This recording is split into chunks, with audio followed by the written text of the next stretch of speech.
Artak, nice to meet you. How are you? Hey Nelson, good to meet you as well. How are you feeling about the upcoming release of the game? How are you feeling after working for so many years? I guess. Oh man, I'm really excited. I mean, we've been on the game for a while now, so seeing it all complete and getting released is it's awesome. It's a great feeling. So Yeah, I can't wait for people to get their hands on it and yeah. have fun. I saw that you change engines to Unreal Hmm. 5, and from the material I have seen, it looks gorgeous. So I know I Thank you. want to play it very much. It has been a while since the open beta, and Hmm. I'm wondering how that experience changed your approach to the development of the game. Has it changed somehow, or is he Uh, stay the same? Well, the development process, I guess, hasn't changed as much, but what we found out in beta, the things that we learned were invaluable. I mean, there were things that we identified that needed improvement, and there were things that we learned that we had to fix, which is why we took our time and made sure that we addressed everything that we had identified in beta time and make sure that we launch a game that we all feel proud of and people will have a great time playing. Yeah, and the open beta was very successful. Like hundreds of thousands of people play the game. I played it too, Mhm. and right now the kind of games as services is Mhm. very popular. There are many games like that that are popping out, and but there is always the worry of content. People are always like hungry for content, Mhm. and learning about your experience in the open beta and all of that. um can you tell me just a tiny bit, what have you come up with in relationship to that? Because sometimes it becomes an issue, right? Like, oh, there is not enough content. People get mad for some reason or whatever, and that kind of content is the thing that basically keeps people playing for longer. Right, absolutely. Yeah, that's actually one of the things that we identified in beta, and we needed to make sure, to get our production in a place where we would comfortably, create a good flow of content and make sure that it's not just any content, but it's, high value items, make sure that we're creating content that our players are happy about, right? So we made changes to our battle pass to make sure that we include a lot more high value items like whether it's characters or variants or ring outs or uh, even premium currency, right? Making sure that the characters that we release and the cadence that we release at is is something that will keep players happy and they will continue having fun playing the game. um, there's been a lot of additions to the game as far as content goes. Not only characters, but other additions. Variants of characters and ring outs and stickers and whatnot. There's a lot of great content that's been added to our launch version, and obviously as we go on to our next seasons, there'll be a lot more content coming out that we hope that the players will really enjoy. So definitely, that's been one of the biggest focuses as we went from beta to today. um I learned yesterday when they told me that you were the person that I was going to interview, that you worked in one of my favorite franchises, the God of War franchise, Hmm. especially God of War 3. I love that game, and thank you for that. And especially when it comes to the presentation, I think that the game holds up incredibly well. Hmm. Amazing.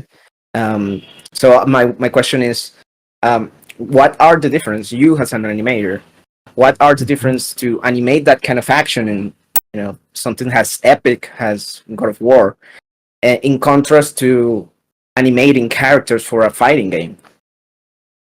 Oh yeah, no, that's a great question, and it has there's a lot that relates to that, right? From a first glance, it feels like, yeah, you should, all of that should transfer over to a fighting game, but um, there's good amount of differences between creating animations for a game like that versus creating creating animations for a fighting game.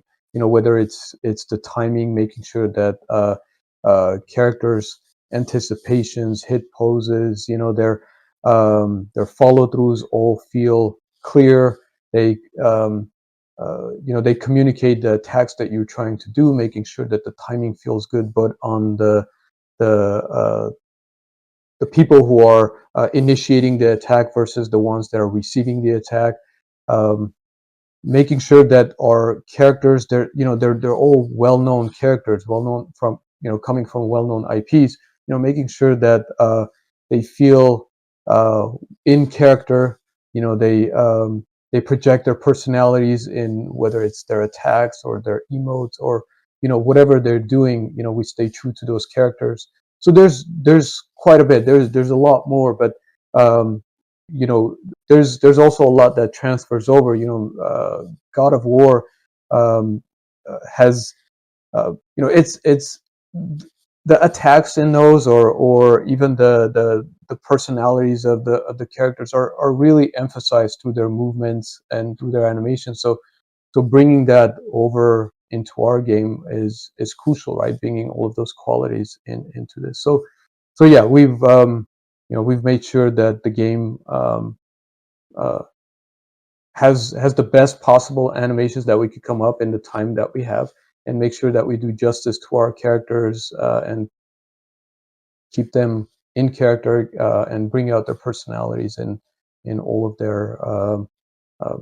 their animations, whether it's attacks or emotes, or Yeah, hit reacts even.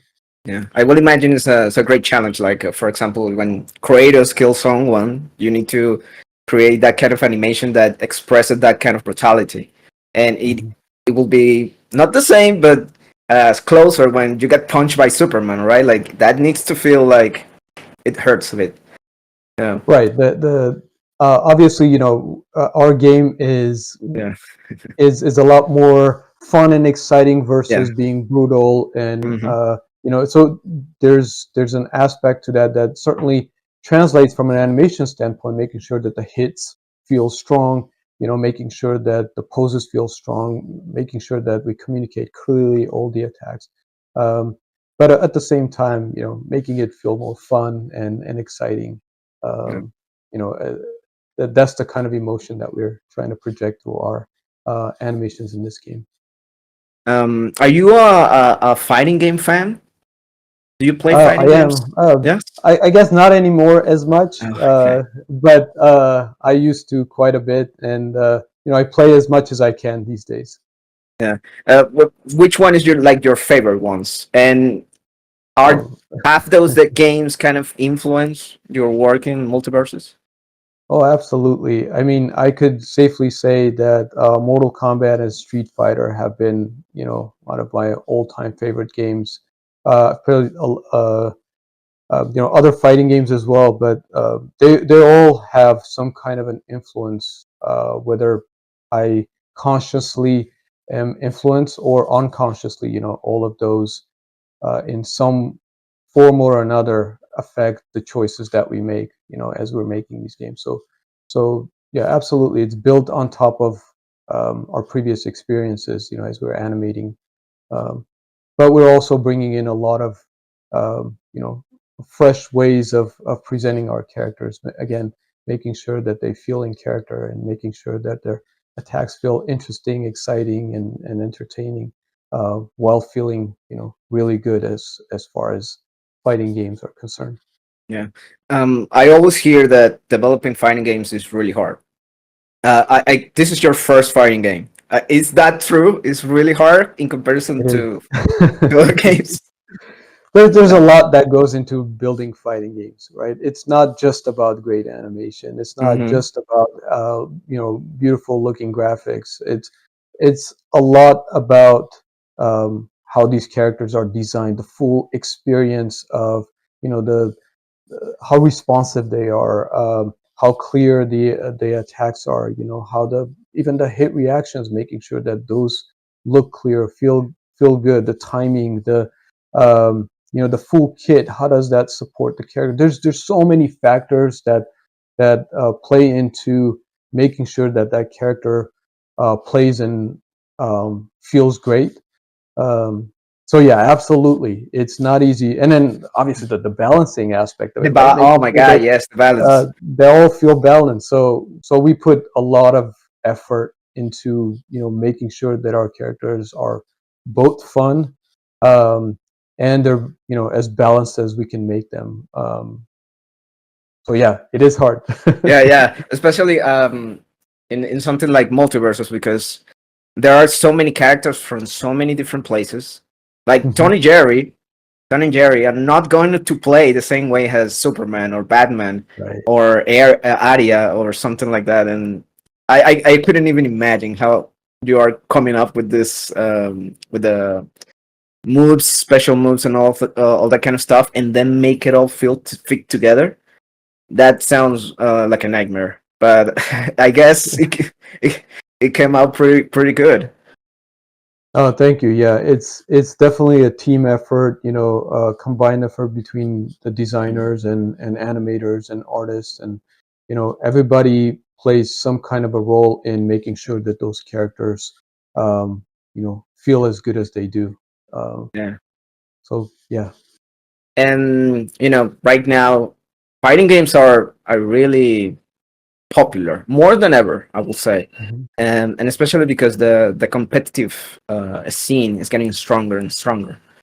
Mhm. um what what ideas have you in mind to make multiverses really relevant in the competitive scene? Yeah, so we took a little bit time after beta, Hmm. and think about how are we going to refactor our combat to make it both accessible to all types of players, right? Whether it's the more pro I'm sorry, pro players or the casual players, um, and also make sure that the gameplay felt good and looked good for spectators. So we made sure that it feels more tactical and deliberate. The attacks that you might do, right? Make sure that the hits feel more impactful. We've added some new moves to all of the characters and sort of came up with more ways to for players to counterplay.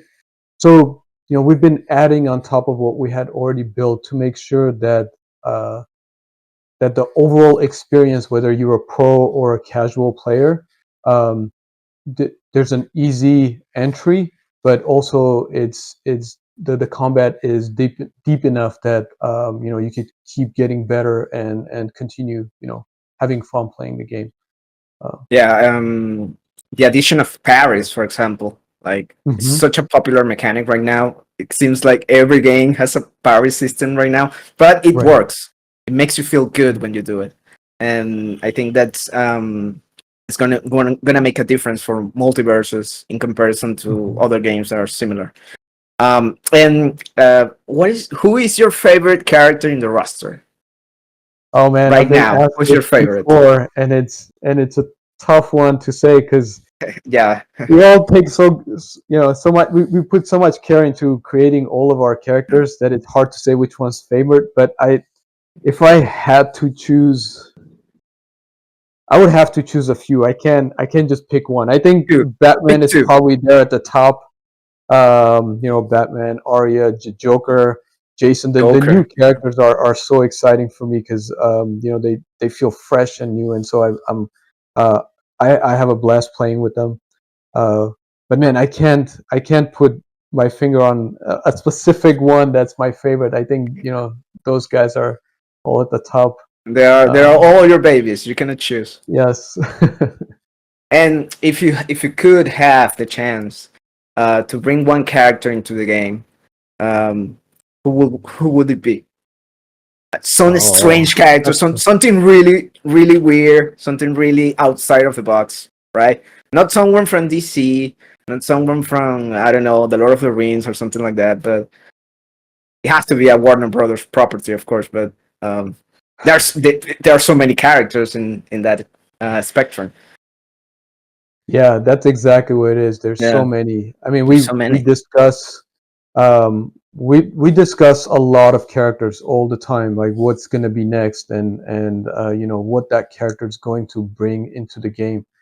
Um, Again, it's really hard to say which one I would want to bring, because each character that we bring into the game, we want to make sure that they add something new, right? They fill in a gap that exists in the game, whether now they're a tank and they play a very certain way that other tanks don't play, that now it adds a fresh take to the combat, but it also you know, it feels balanced and yet exciting. Mm. So there's a lot of filters that we run these characters through before we make a decision on what character, you know, will go into the game.